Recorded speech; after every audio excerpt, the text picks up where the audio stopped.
बच्चे की मौत वाजो भी मार दी सीधा अब बड़े सज्जन दुश्मन हो गए ए सुल्तान मेरी मंग नूं विआह तुर पिया।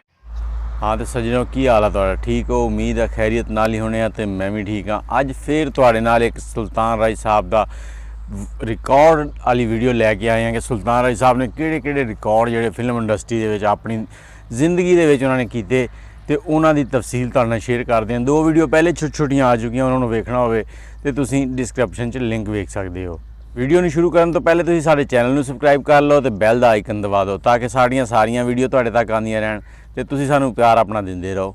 तो चलो वीडियो शुरू करते हैं। तो सब तो पहले जिहड़ी अज दी गल करांगे वो करांगे सुल्तान राय साहब दीयां इक्को ही हीरोइन दे नाल कट्ठियां 200 फिल्मां दे बारे च। सुल्तान राय साहब वो ने जिन्हां ने अंजुमन हीरोइन दे नाल कट्ठियां 200 फिल्मां कीतियां। 200 फिल्मां कोई थोड़ी गल नहीं हैगी, वो भी इक्को ही हीरोइन दे नाल। ते अजकल तो जिहड़ा हैगा एक हीरोइन एक फिल्म आ जाए तो वो हीरोइन अगली बारी कोई नवा हीरो लभ रही होंदी है कि मैं उहदे नाल ज़्यादा बेस्ट लगांगी। लेकिन इत्थे सुल्तान राय साहब की वैल्यू ऐसी सी कि ये हर किसी की पसंदीदा सीगे।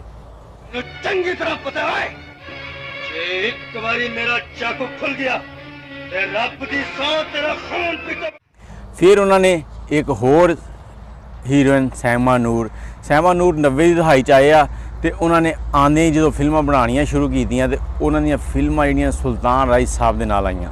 सुल्तान राय साहब उस टाइम 35 साल फिल्म इंडस्ट्री गुजार चुके थे, लेकिन फिर भी सैमा नूर जवान सी ते सुल्तान राय साहब उम्र का जवानी वाला हिस्सा कढ़ गए थे।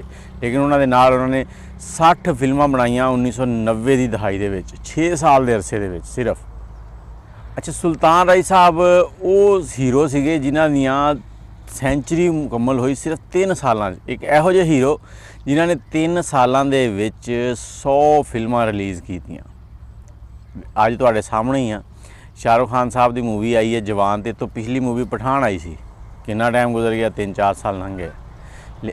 लेकिन सुल्तान राय साहब 3 सालां च 100 फिल्मां बनाने वाले हीरो ने बतौर हीरो। ये नहीं कि विलन आ गए या साइड रोल कर लिया या कुछ कर लिया, बतौर हीरो 100 फिल्मां कीतियां उन्होंने। उस तो बाद सुल्तान राय साहब ने जिहड़ा रिकॉर्ड किया वो ये किया कि एक साल दे विच 36 फिल्मां रिलीज़ कीतियां। 1989 एक साल च 36 फिल्मां सुल्तान राय साहब दी रिलीज़ हुईयां। यार कमल दे फुल की तरह लगता है तेरी छोटी जी मुलाकात सायरा नूं तो वाइफ तो औरत बना देंदी है सच। फिर 1990 उस तो अगले साल दे विच ही सुल्तान राय साहब ने बतौर हीरो 34 फिल्मां रिलीज़ कीतियां। फिर उस तो अगले साल उन्होंने 1991 दे विच बतौर हीरो 30 फिल्मां रिलीज़ कीतियां। हुण इस तो पिछे होर की चाहते हो यार, तुहाडे कोल इहो जिहा हीरा अदाकार रह चुकिया कि जिन्हों दुनिया चाहती सी, लेकिन सानू उहदी कदर उदों हुई जदों साडे कोलों चला गया। बहुत ही ज़बरदस्त किस्म का फनकार सीगा। इस तो बाद एक होर रिकॉर्ड जिहड़ा तुहाडे सामने रखन जा रहे हैं वो रिकॉर्ड ये है कि मौला जट फिल्म तुहानूं पता सुपर डुपर रही है। वो अज भी एक डायलॉग दुनिया ते गूंजदा आ वे मौले नूं मौला ना मारे ते मौला नहीं मरदा। वो रिकॉर्ड और डायलॉग अज भी पूरी दुनिया च गूंजदा। ते उस फिल्म नूं बनाने वाले डायरैक्टर ने 45 फिल्मां बनाईयां। उन्हां 45 फिल्मां चों 40 फिल्मां सुल्तान राय साहब के उत्ते डायरैक्ट हुईयां, वो भी बतौर हीरो। ये भी एक रिकॉर्ड है कि इक्को ही डायरैक्टर 45 फिल्मां बनाता जिन्हां चों 40 फिल्मां सुल्तान राय साहब के उत्ते बनातियां ने। सुल्तान राय साहब एक ऐसी शख्सियत सी जिहड़े नेक दिल सीगे ते इंसानियत नाल बहुत प्यार करते सीगे।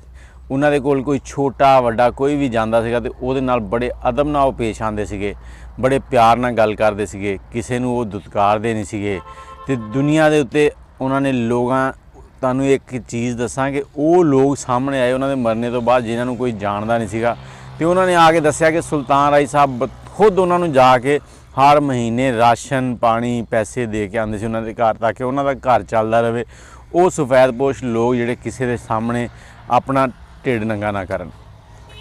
ते इहो जिहे जिहड़ा इंसानियत नाल प्यार करने वाला बंदा उहदे नाल रब भी प्यार करदा ते रब ने उन्होंने इहो जी इज्जत दी कि फिल्म इंडस्ट्री ते की वो दुनिया दे विच हर चीज़ दे विच नंबर 1 रह गया।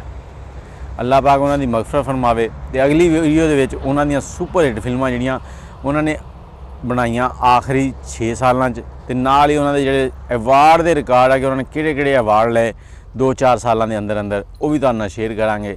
ਅੱਜ ਦੀ ਜਾਣਕਾਰੀ ਇੰਨੀ ਕੀ ਆ ਤੇ ਵੀਡੀਓ ਨੂੰ ਲਾਈਕ ਕਰ ਦਿਆ ਕਰੋ, ਸ਼ੇਅਰ ਕਰ ਦਿਆ ਕਰੋ। ਅਦਨਾਨ ਨੂੰ ਦਿਓ ਇਜਾਜ਼ਤ। ਅੱਲਾ ਹਾਫਿਜ਼।